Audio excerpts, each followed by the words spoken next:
नमस्कार विद्यार्थी मित्रांनो. बी.कॉम भाग 2मध्ये आपल्या 4थ्या सेम अंतर्गत आपण उद्योजकतेची मूलतत्वे फंडामेंटल्स ऑफ एंटरप्रेन्योरशिप याच्या आपण दुसऱ्या युनिटमध्ये सर्व्हिस अँड ॲग्रो एंटरप्रेन्योरशिप सेवा आणि कृषी उद्योजकतेचा आपण अभ्यास करतो.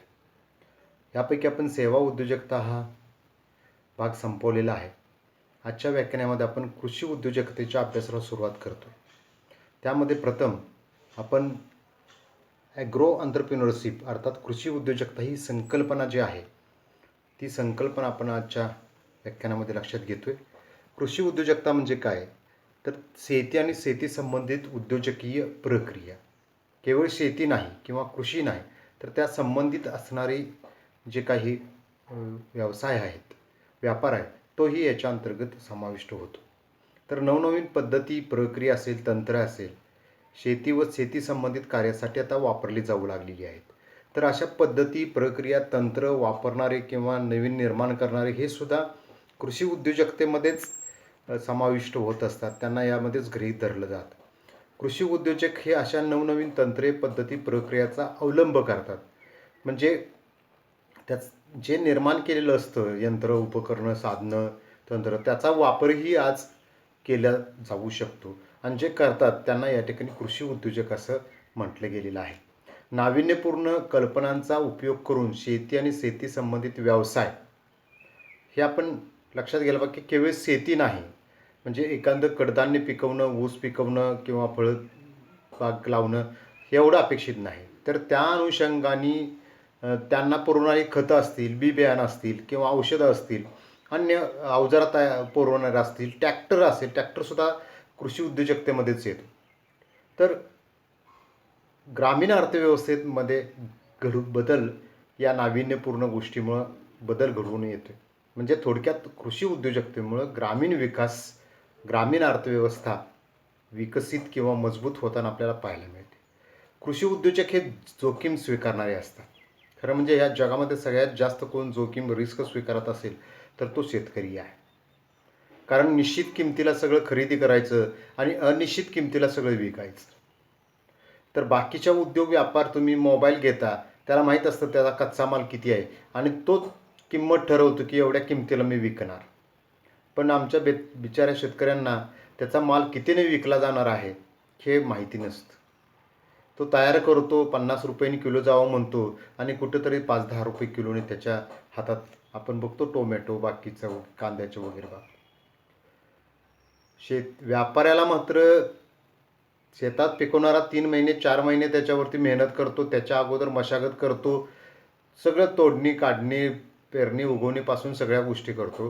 पण जो त्याच्यामध्ये व्यापार करतो कृषी मालाचा, त्याला मात्र एका दिवसामध्ये 20%, 25%, 30%, 50% कमिशन आवश्यक असतं किंवा तो घेत असतो एका दिवसाच्या रिस्कमध्ये. पण तिथं 4-4 महिन्याची रिस्क घेतली जाते आणि ओपन एरियामध्ये आहे, ऊन, वारा, पाऊस या सगळ्या गोष्टीचा त्याच्यावरती परिणाम होतो. म्हणजे हे आपण बघतो. आता याही वर्षी पर्जन्यमान मोठ्या प्रमाणावरती म्हणजे अतिवृष्टीसारखं होण्याची हवामान खात्याने शक्यता वर्तवलेली आहे. किंबहुना पुढच्या 4 दिवसामध्ये सुद्धा कोकणामध्ये ढगफुटीसारखं दृश्य पाऊस पडण्याची शक्यता वर्तवलेली आहे. मग त्या ठिकाणी असणारे फळबागा असतील, काय असतील, काजू असेल, आंबा असेल, फणस असेल किंवा भात शेती असेल, याच्यावरती त्याचा दुष्परिणाम होतोच. काढणीच्या वेळेला, हार्वेस्टिंगच्या वेळेला जर पाऊस पडला तर नुकसान होतं आणि उगवण्यानंतर पाऊस आवश्यक असतो, तर त्यावेळेला पडला नाही तरी नुकसान होतं. म्हणजे अवेळी पाऊस पडला तरी नुकसान होतं आणि वेळी पाऊस पडला नाही तरी नुकसान होतं. त्यामुळे ते जोखीम स्वीकारणारे असतात. नवीन कल्पना, जुन्या गोष्टी नवीन मार्गाने करणारे असतात. आता आधुनिक शेतकरी, व्यावसायिक शेतकरी, कृषी उद्योजक आम्ही ज्याला म्हणतो, ते नवनवीन गोष्टी करणार आहेत. जुन्या गोष्टीसुद्धा नवीन पद्धतीने आता करताना आपल्याला नवीन बाजारपेठेच्या संधीचा ते उपयोग करतायत. परदेशी बाजारपेठ असेल, आपल्या भागातील इतर राज्यातील बाजारपेठ असेल, ती मिळवण्यासाठी ते नवीन आमचे उद्योजक आहेत, कृषी उद्योग, तुमच्यासारखे तरुण उद्योजक ते पुढं कृषी उद्योजक म्हणून जे होणार आहेत, ते या संधीचा फायदा घेताना दिसत आहेत. कृषी उद्योजकतेची कोणतीही निश्चित अशी व्याख्या या ठिकाणी असलेली आपल्याला पाहायला मिळत नाही. खरं म्हणजे आणि दैनंदिन व्यवहारामध्ये उद्योजक म्हणजे व्यवसायाचा मालक, स्वयंरोजगार करणारा, व्यापारी, उद्योग करणारा किंवा शेतकरी आपण ज्याला म्हणतो, तो या ठिकाणी कृषी उद्योजक म्हटला जाऊ शकतो. आता ज्या वेळेला आपण उद्योजकाची भूमिका ही समाजातील स्थिती व विशिष्ट स्थितीत वर्तन याच्याशी संबंधित असते असं या ठिकाणी काही वेळेला म्हटलं जातं. आता मॅकलेलँड जे आहेत ते उद्योजकतेच्या म्हणजे संदर्भात त्यांनी परिपूर्ण व्याख्या देण्याचा प्रयत्न या ठिकाणी केलेला आपल्याला दिसून येतो. त्यांचं मत काय आहे तर वैयक्तिक वैशिष्ट्याकडे अधिक लक्ष देऊन घेऊन केलेल्या त्यांच्या काही व्याख्या आहेत त्या या ठिकाणी आढळतात. तर स्थानिक नियंत्रण असेल, कर्तृत्व असेल, वर्तन असेल, अनुभूती असेल, सामाजिक भांडवल या गोष्टींचा सुद्धा त्या मॅकलेलँडच्या व्याख्येमध्ये समावेश असलेला आपल्याला दिसून येतो. उद्योजकता ही एक मूलभूत बाब आहे. व्यवसाय संधी ओळखणे, मूल्यांकन करणे आणि व्यवसायाची उभारणी करणे हे त्याच्यामध्ये अभिप्रेत असतं. आणि हे जर या सगळ्या गोष्टी व्यवसायाच्या संधी जर कृषी क्षेत्रामध्ये शोधल्या जात असतील, त्याचं चांगल्या पद्धतीनं मार्केटिंगच्या दृष्टिकोनातून मूल्यमापन केलं जात असेल आणि त्या दृष्टिकोनातून जर प्रोफेशनल स्वरूपाची शेती केली जात असेल तर त्याला कृषी उद्योजकता आपण असं म्हणू शकतो. आता याच्यामध्ये काही रीतसर व्याख्या या ठिकाणी आपण घेऊया. कृषी उद्योजक ही एक व्यक्ती किंवा व्यक्तींचा गट आहे. तिच्यात जमीन किंवा शेती, वनीकरण किंवा सर्व मिश्रित कार्य करण्यासाठी आवश्यक असणारी जागा व इतर संबंधित घटकांचं केंद्रीकरण त्याच्यामध्ये केलेलं आपल्याला दिसून येतं. म्हणजे व्यक्ती किंवा व्यक्तींचा गट की जो शेती किंवा वनीकरण किंवा एकत्रित असं काही करत असतो, त्या संबंधित घटकांचं एकत्रीकरण याच्यामध्ये अभिप्रेत आहे. आता कृषी उद्योजक म्हणजे व्यक्ती होय की जो शेती व्यवसाय करतो. हे साधं सरळ सोपं सुटसुटीत व्याख्या आहे. उद्योजकता ही ग्रामीण भागातील विविध कृषी उत्पादनाच्या आणि विपणनाच्या बाबीशी संबंधित असते. आता शेती ग्रामीण भागामध्ये असते, शहरी भागात असत नाही. आणि म्हणजे शेती जो भाग असतो त्याला आपण ग्रामीणच म्हणतो. आणि त्या ठिकाणी जर तुम्ही अशा पद्धतीची शेती आणि त्याच्या विक्रीच्या संदर्भात काही करत असेल तर ते सुद्धा आपल्या उद्योजकतेमध्ये येतं. तर कृषी उद्योजकता ही शेतीविषयक साधनांशी संबंधित आहे. ज्या ठिकाणी कृषी उद्योजक हे त्या घटकांशीच जोडलेले असतात. मग केवळ आता मगाशी म्हटल्याप्रमाणे एखादं पीक पिकवणं याच्या नाही, तर पीक पिकवण्यासाठी जे जे काही अनुषंगाने त्याच्या वस्तू किंवा सेवा, साधनं, उपकरणं लागतात, खते असतील, बी बियाणं असेल, पाणी असेल, वीज असेल, ह्या सगळ्या गोष्टी त्याच्यामध्ये आल्या. अगदी शेतीचा विमा असेल, तुम्हाला नर्सरी असेल रोपाच्या, म्हणजे ह्या सगळ्या गोष्टी त्याच्या अनुषंगाने मशागत करण्यासाठी ट्रॅक्टर असेल, आता छोटे छोटे रोटर, एक्सॉइटर वगैरे बऱ्याच गोष्टी असतात. पूर्वी सगळे ते बैलांच्या साह्यानं ते लाकडी अवजारं असायची. आता ही सगळी लोखंडी अवजारं किंवा वेगवेगळी औषध फवारणीची यंत्र किंवा स्प्रे, पंप वगैरे सगळ्या गोष्टी त्याच्यामध्ये येतात. या सगळ्या गोष्टींचं सुद्धा ह्या गोष्टीशी शेतकरी जोडलेला असतो. ज्या शेतकऱ्याला जे लागतं, ज्याचा संबंध येतो ते सर्व कृषी क्षेत्रामध्ये. शेतमाल असेल, उत्पादन, डेअरी, वनीकरण, फलोत्पादन इत्यादीचाही त्याच्यामध्ये समाविष्ट होतो. म्हणजे तो एखादी म्हैस, गाई पाळत असेल, बैल पाळत असेल, शेळी पाळत असेल आणि त्याच्यापासून त्याला काही उत्पन्न मिळत असेल तर ते सुद्धा कृषी उद्योजकतेमध्ये. अशी उद्योजकता ग्रामीण भागातील कृषी संशोधनामध्ये मोलाची भर घालू शकतात. हेही आपण या अनुषंगाने लक्षात घेऊ शकतो.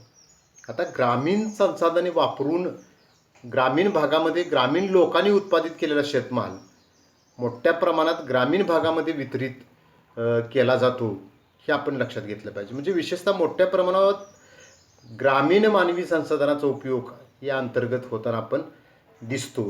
आणि मी आता म्हटल्याप्रमाणे ग्रामीण संसाधने जे आहेत वापरून ग्रामीण भागात ग्रामीण लोकांनी उत्पादित केलेला शेतमाल मोठ्या प्रमाणामध्ये ग्रामीण भागात वितरित केला जातो. ही गोष्ट खूप महत्त्वाची आहे. हे सर्व जे काय आहे हे ग्रामीण भागातलं आहे. आपण घेणारं, पिकवणारं, विकणारं, देणारं हे सर्व ग्रामीण भागात. आता कृषी उद्योजकता यांची डॉलिजर यांनी व्याख्या केलेली आहे. कृषी उद्योजकता म्हणजे शेतीमधील जोखीम आणि अनिश्चितता पत्करून, हे बघा आता टेक्निकल शास्त्रीय सायंटिफिक डेफिनेशन या ठिकाणी आहे. शेतीमधील जोखीम आणि अनिश्चितता पत्करून फायदा मिळवण्याच्या उद्देशाने नाविन्यपूर्ण आर्थिक संस्था तयार करणे.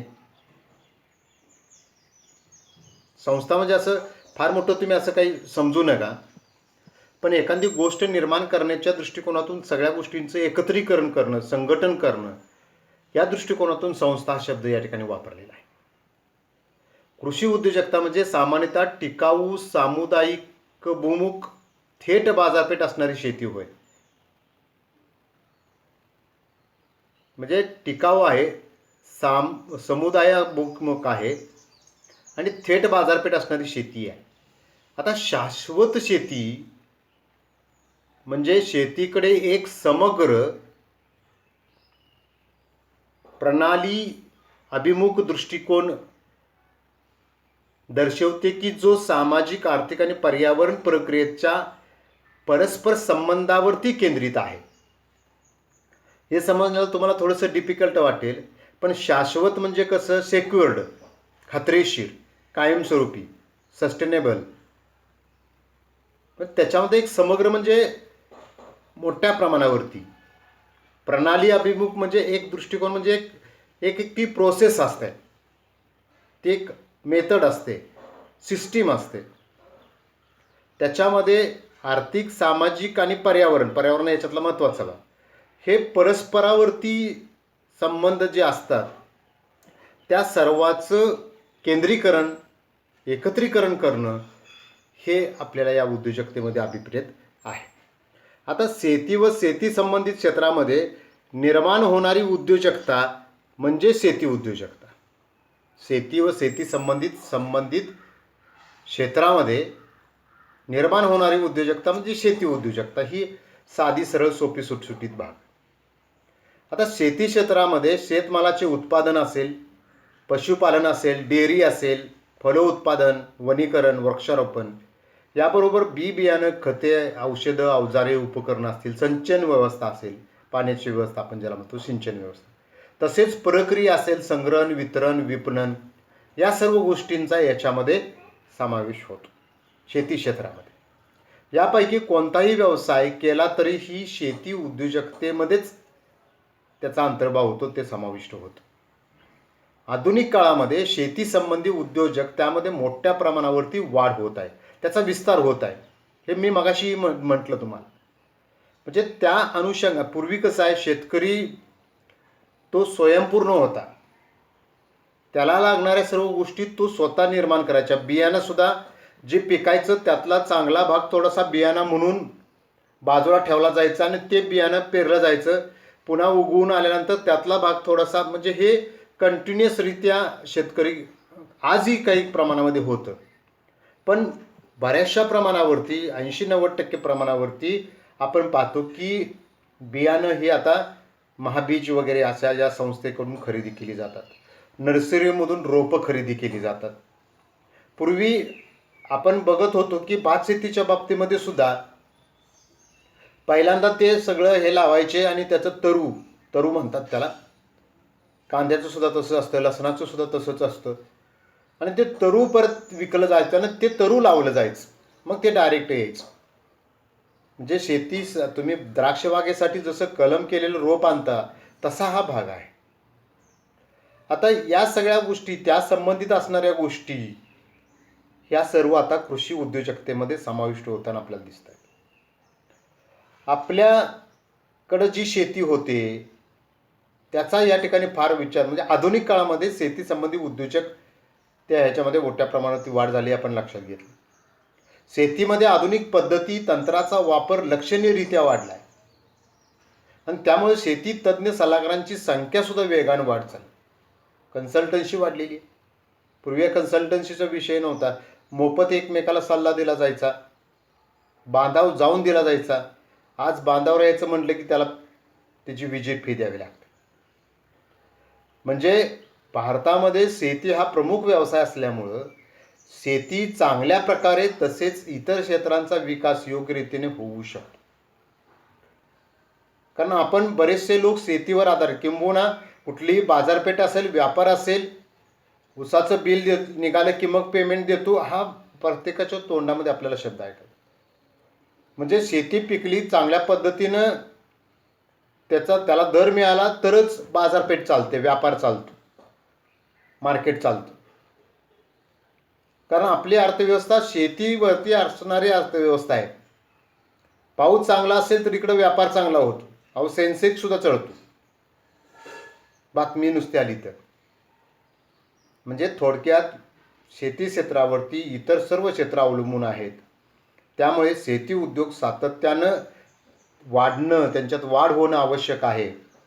तरच अर्थव्यवस्थेच्या दृष्टीनं ते फायदेशीर ठरेल, पोषक ठरेल, फलदायी ठरेल. त्यामुळं थोडंसं आपण सुद्धा शेती उद्योजकतेचा सविस्तरपणे अभ्यास करणं आवश्यक आहे. तर ही काही संकल्पना आहे, ही आपण मगापासून लक्षात घेतोय, तेच थोडंसं रितसर लक्षात घेऊया. शेती हे भारतीय अर्थव्यवस्थेचे महत्त्वपूर्ण आणि अत्यंत प्रभावशाली क्षेत्र आहे. 50% जास्त लोकसंख्या शेतीवर अवलंबून होती. हेच आपण स्वातंत्र्य मिळवलं त्यावेळेला 70 ते 75% लोक शेतीवर आधारित होते.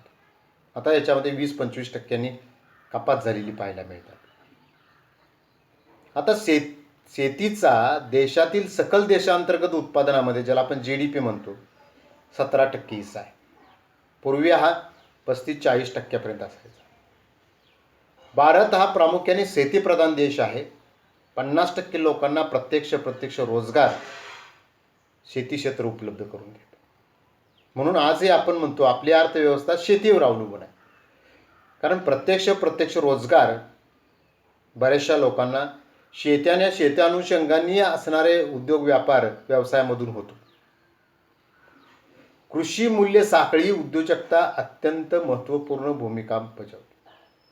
कृषी मूल्य साखळी जी आहे ती साखळी या उद्योजकतेमध्ये चांगली भूमिका पार पाडते. कृषी मूल्य साखळी म्हणजे काय? तर जी शेतमालाची किंमत ठरवण्याची जी प्रोसेस आपल्याकडे जी आहे ती या ठिकाणी खूप इम्पॅक्ट करते. त्यांचे मूल्य वाढवण्याच्या प्रक्रियेतून कृषी GDP वाढवण्याचे कार्य करण्यात येत असते. सरकार काही शेतमालाच्या किमती ठरवत असतं आणि त्या ठरवण्यासाठी त्यांचा कृषी आयोग असतो. तो कृषी मूल्य आयोग या ठिकाणी किमती ठरवत असतो. अर्थात अर्थव्यवस्थेच्या सर्वांगीण विकासासाठी 7 ते 8% विकास दर चांगल्या पद्धतीनं या क्षेत्रामधून योगदान देऊ शकतो. परंतु शेती क्षेत्राचा विकास दर अत्यंत अल्प आपल्याला असलेला दिसून येतोय. भारताच्या ग्रामीण विकासासाठी एक मोठं आव्हान आहे उत्पादन आणि सेवा क्षेत्रातील महत्त्वपूर्ण वाढ शहरातील लोकांच्या राहणीमानात आणि जीवनशैलीत सुधारणा घडवून आणते. तर कृषी व कृषी संबंधित क्षेत्र अजूनही ग्रामीण भारतातील राहणीमानाच्या चांगल्या स्थितीसाठी प्रयत्न करीत आहे. म्हणजे शेतकऱ्यांचं जीवनमान, राहणीमान सुधारावं यासाठी कृषी उद्योजकतेच्या माध्यमातूनच आपल्याला विकास करणं आवश्यक आहे. शहरी भागाच्या तुलनेत ग्रामीण भागात राहणारे बहुतेक लोक भारतात होत असलेल्या विकासात्मक योजनांचा लाभ घेण्यास असमर्थ आहेत. त्यांना ते माहीतच नसते किंबहुना. त्यामुळं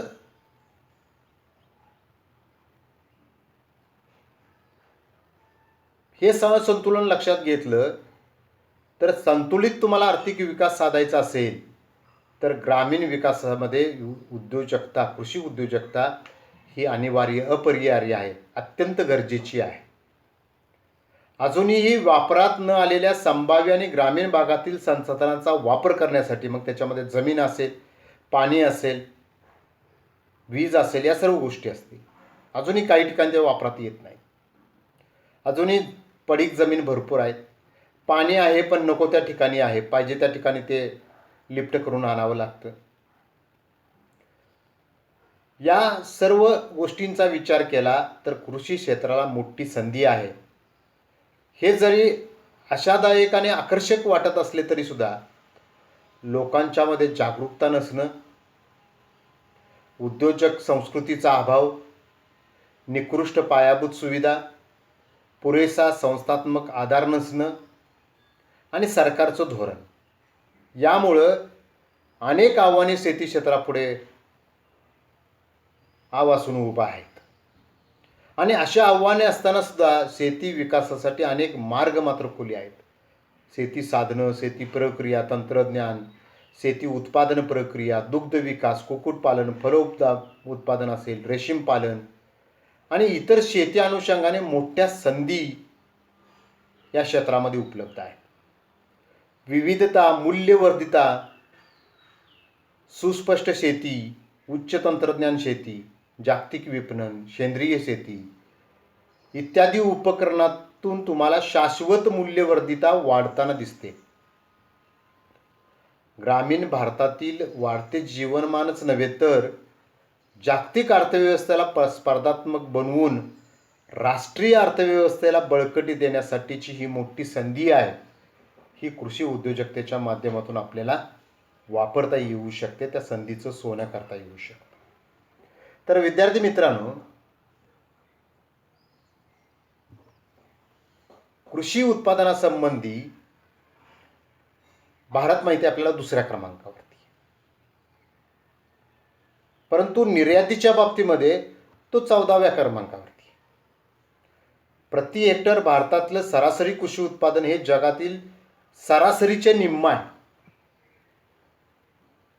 जगाचं सरासरी 10 असेल तर आमचं 5च आहे, जे या क्षेत्राच्या विकासाची आवश्यकता आणि संभाव्यता दर्शवते. शेती उद्योजकतेमुळे शेती तंत्राला मूलभूतरित्या मदत करता येऊ शकते.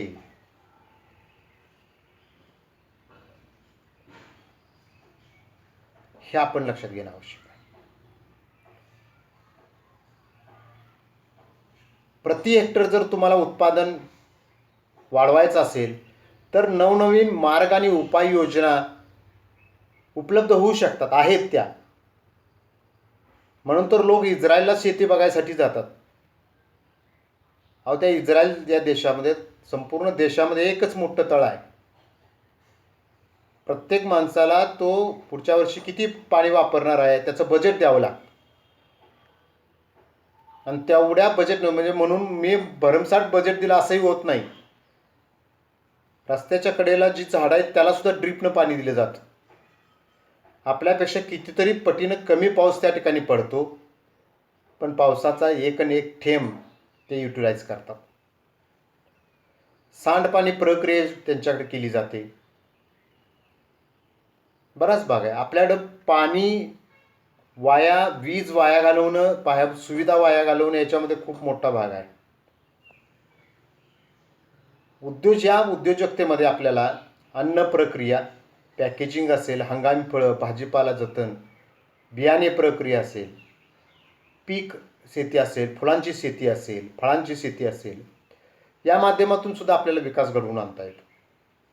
पारंपरिक शेतीला पर्याय निर्माण केला तर उत्पन्नामध्ये मोठी वाढ आहे. पर्यायी उत्पन्नाचे स्तोत्र निर्माण करणं ग्रामीण पातळीवरती शेती उद्योजकता मोठ्या प्रमाणावरती विकसित होण्याची आवश्यकता आहे. भारतात छोट्या कौटुंबिक मालकीच्या शेतात उद्योजकता निर्माण करणं अत्यंत महत्त्वाचं आहे. तुकडा असू दे 10 गुंठ्याचा, पण ते प्रोफेशनल पद्धतीने 10 गुंठ्यात तुम्ही पिकं घ्यायची. बाजारपेठेचा धोरणात्मक दृष्टिकोन आणि पुरवठा साखळी कृषी उद्योजकता विकसित करू शकते. कृषी उद्योजकता कृषी क्षेत्रातील समस्या सोडवण्यासाठी आणि शेती व्यवसायात नफ्यात आणण्यासाठी उद्योजकीय मॉडेल असेल, कौशल्य असेल आणि नवनवीन कल्पना वापरावयाच्या असतील तर त्यासुद्धा या ठिकाणी आपल्याला माहिती आहे विद्यार्थी मित्रांनो, त्या कल्पना चांगल्या पद्धतीने आपण वापरू शकतो. आणि हे जे काही शेती व्यवस्थापन असेल त्या संदर्भातली माहिती आपल्याला पसरवायची असेल, शेतीचं योग्य असं व्यवस्थापन करायचं असेल त्यासाठी भांडवलाची उपलब्धता करायची असेल, यांत्रिकीकरण शेतीमध्ये मोठ्या प्रमाणावरती अवलंब करायचा असेल आणि सर्वात महत्त्वाचं म्हणजे माल निघाल्यानंतर तो वेळेवर मार्केटमध्ये पोहोचवण्यासाठी सप्लाय चेन मॅनेजमेंट असेल, ही आव्हानं मात्र आपल्याला मोठ्या प्रमाणावरती या कृषी उद्योजकतेमध्ये पेलणं आवश्यक आहे. शेतीची वेगवान वाढ केवळ स्वावलंबनासाठी नव्हे तर लोकांचे अन्न व पौष्टिक सुरक्षित त्याची जी काही पूर्तता आहे, ग्रामीण भागातील उत्पन्न असेल, गरिबी कमी करण्याचा कार्यक्रम असेल, जीवनमान ग्रामीण भागाच्या लोकांचं सुधारायचं असेल तर त्यासाठी ही शेतीची वेगवान कृषी उद्योजकतेची वेगवान वाढ या ठिकाणी अपेक्षित आहे, गरजेची आहे. तर आपण आजच्या तासाला कृषी उद्योजकता ही काय संकल्पना आहे हे आपण लक्षात घेतलेली आहे. तुम्ही कृषी उद्योजकता हा जो भाग आहे तो समजून घेणं खूप आवश्यक आहे. आपल्याकडं त्यासाठी सुद्धा चांगल्या पद्धतीच्या संधी आहेत. अर्थात सेवा क्षेत्राचा अभ्यास करताना मी तुम्हाला म्हणणार सेवा क्षेत्रात संधी आहे, कृषी क्षेत्राचा अभ्यास करताना म्हणणार मी कृषी क्षेत्रात आहे, औद्योगिक क्षेत्राचा अभ्यास करायचा असेल तर मी म्हणणार औद्योगिक. पण तुमच्या आवडीचं, तुमच्याकडे असणारं स्किल, तुमचं ज्याच्यामध्ये मन रमणार आहे असं क्षेत्र तुम्ही निवडायला पाहिजे. मग भले ते सेवा क्षेत्र असू दे, कृषी उद्योजकता असू दे. तुमच्याकडे 5-10 एकर शेती असेल तर तुम्ही दुसऱ्या गोष्टीचा कशाला विचार करताय? 5-10 एकर शेतीवरती आणि पाण्याची जर चांगली कायमस्वरूपी व्यवस्था असेल तर तुम्ही 4 चाकीमधून फिरू शकता. एवढं उत्पन्न तुम्ही जर प्रोफेशनल दृष्टिकोन ठेवून केला तर मिळू शकतं. मग ती बिनभरवशाची मोसमी पावसावर ह्या सगळ्या जरी गोष्टी असतील, एखाद्या एकरावरती एखाद्या वर्षी तुम्हाला लॉस होईल, पण बाकीच्या 4 याच्यावरती तुम्हाला सरासरी फायदा झाला तर तो 1 एकरावरचा लॉस तुमचा भरून निघू शकतो. अर्थात हे म्हणणं खूप सोपं आहे, मी सांगणंही खूप सोपं आहे, पण प्रत्यक्ष त्याची अंमलबजावणी करणं ही ते सुद्धा त्याच्यापेक्षा खूप अवघड आहे. तरीसुद्धा विद्यार्थी मित्रांनो, दुसऱ्याकडे जाऊन चाकरी करण्यापेक्षा, आपला स्वाभिमान गहाण ठेवण्यापेक्षा, अनेक गोष्टींचा त्याग करण्यापेक्षा आपल्या स्वतःचा रोजगार, स्वयंरोजगार निर्माण करणं, स्वतः मालक होणं आणि दुसरे 4 लोक कामाला ठेवणं हे कितीतरी श्रेष्ठ आहे. तर तुम्ही त्या दृष्टीनंच प्रयत्न कराल अशी एक अपेक्षा, भावना, प्रार्थना व्यक्त करतो आणि मी माझं व्याख्यानाचं थांबवतो. तुम्ही हे सगळं शांतपणे ऐकून घेतलं याबद्दल मी खूप खूप